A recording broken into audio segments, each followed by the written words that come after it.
ব্রেকফাস্টে রোজ রোজ একই খাবার খেতে না ইচ্ছে করলে এই রেসিপিটি আপনারা করে দেখতে পারেন। এই রেসিপিটি বানানো এতটাই সহজ যে মাত্র 10 মিনিটেই বানিয়ে নিতে পারবেন, শুধুমাত্র সুজি, চিড়ে ও সামান্য কিছু উপকরণ দিয়ে। তো চলুন বেশি দেরি করব না, শুরু করছি আমার আজকের এই সহজ recipe. Hello friends, I Pinu cook with পিনুতে আপনাদের সবাইকে স্বাগত।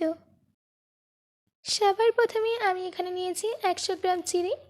এবার একটা বড় বোল নিয়ে এর উপর একটা ছাঁকনি রেখে দিতে হবে। তারপর চিড়েগুলোকে এর মধ্যে দিয়ে দিতে হবে। এবার আমি এর মধ্যে জল দিয়ে ভালো করে ধুয়ে নেব। এবার চিড়েটাকে এর মধ্যে রেখেই 5 মিনিট ভিজিয়ে রেখে দিতে হবে। এইদিকে আমি একটা আলাদা বোল নিয়েছি। এবার এর মধ্যে দিয়ে দিলাম 1 কাপ সুজি, 1 কাপ টক দই। এবার একটা চামচের সাহায্যে সুজি আর টক দইটাকে ভালো করে মিশিয়ে নিতে হবে। ভালো করে মিশিয়ে নেওয়া হয়ে গেছে। এবার এটাকে আমি সাইডে রেখে দিচ্ছি। এইদিকে আমাদের 5 মিনিট হয়ে গেছে আর চিড়েটাও ভালো করে ভিজে গেছে। এবার এই চিড়েটাকে আমি হাতের সাহায্যে ভালো করে ম্যাশ করে নেব। ভালো করে ম্যাশ করা হয়ে গেলে এর মধ্যে সুজি আর দইয়ের মিশ্রণটা দিয়ে দিতে হবে। তারপর আবারও ভালো করে মিশিয়ে নিতে হবে আর একটা ডো রেডি করে নিতে হবে। যদি আমার আজকের এই রেসিপিটি আপনাদের ভালো লাগে তো প্লিজ লাইক করবেন, ও আপনারা যদি এই রেসিপিটি ইউটিউবে দেখেন তো সাবস্ক্রাইব করে পাশে থাকা বেল আইকনটি ক্লিক করে দেবেন, আর যদি ফেসবুকে দেখেন তো পিনুস কিচেনকে ফলো করে দেবেন। আর এই রেসিপিটিকে প্রচুর পরিমাণে প্রত্যেকের কাছে শেয়ার করতে একদম ভুলবেন না। এবার এর মধ্যে দিয়ে দিতে হবে 1 চামচ চিলি ফ্লেক্স, হাফ চামচ নুন। চিলি ফ্লেক্স আর নুনটাকে এটার সঙ্গে ভালো করে মিশিয়ে নিতে হবে। ভালো করে মিশিয়ে নেওয়া হয়ে গেছে।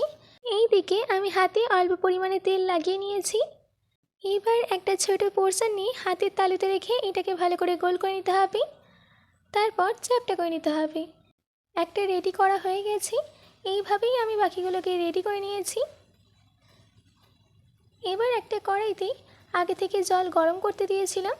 এবার এর উপরে একটা ছোট ছিদ্রযুক্ত থালা রেখে দিতে হবে। তারপর তেল গ্রিস করে নিতে হবে। তেল গ্রিস করা হয়ে গেলে একে একে এই বলগুলোকে দিয়ে দেব।